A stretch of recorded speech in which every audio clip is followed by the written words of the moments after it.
karisining kalibutan. Yeah. Isa ka tion, nagsuklob sa unod, nagpatao. Namatay siya dito sa cross, nagpatulo siya mili ka dugo, agud lamang ang tanan ng mga tao, pagaluwason. Galing kay ang tao, hindi robot. Yeah. You have a choice. Kapatid ka pulong siyang Diyos, you have to make a choice. You have to make a decision. If you want deliverance from something na nagahugakong sa imo, you cannot do it without God. Amen. Then once you will be delivered, God prepared for you a secure destiny, and that is heaven. Yeah. Amen. Mula si Pablo, to be absent of the body is to be present With the Lord. with the Lord. Amen. So kabay pa, no? Ilaban din mga membro man.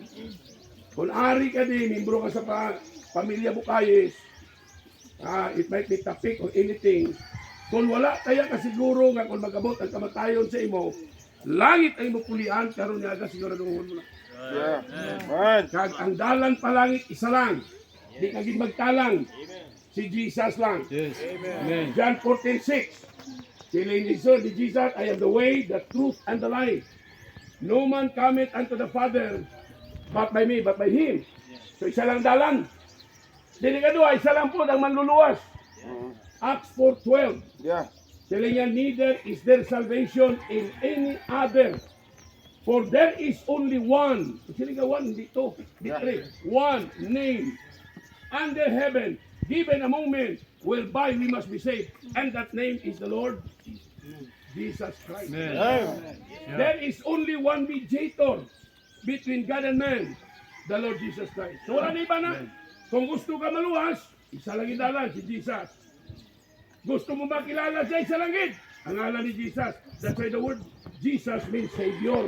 Amen. Oh, so kung mabato mo si Jesus, di mo manluluwas, naangkon mo manluluwas, anytime magabot ang kamatayon sa imo, langit ang imo pulian.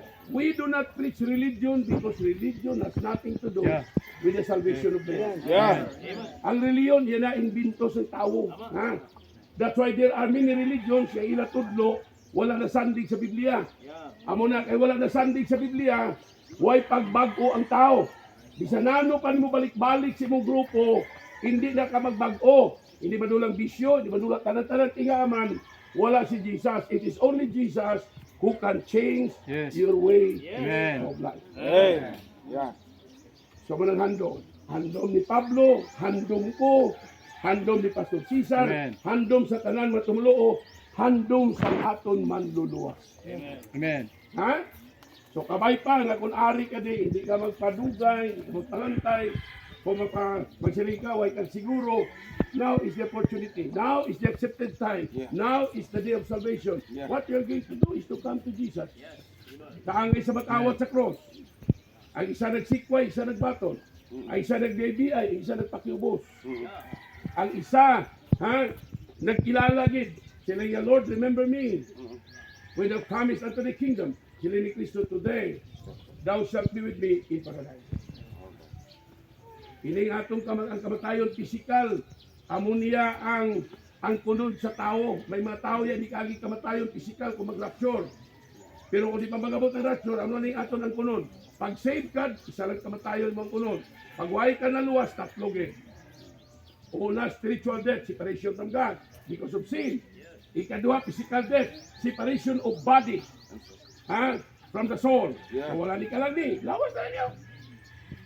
Oh. Then ang grabe niya, separation from God eternally in the lake of fire. Oh. Silingon ko ay kanaluwas makaladlok. Amen. Mapati ka magkasa hindi, ang impyerno sa lugar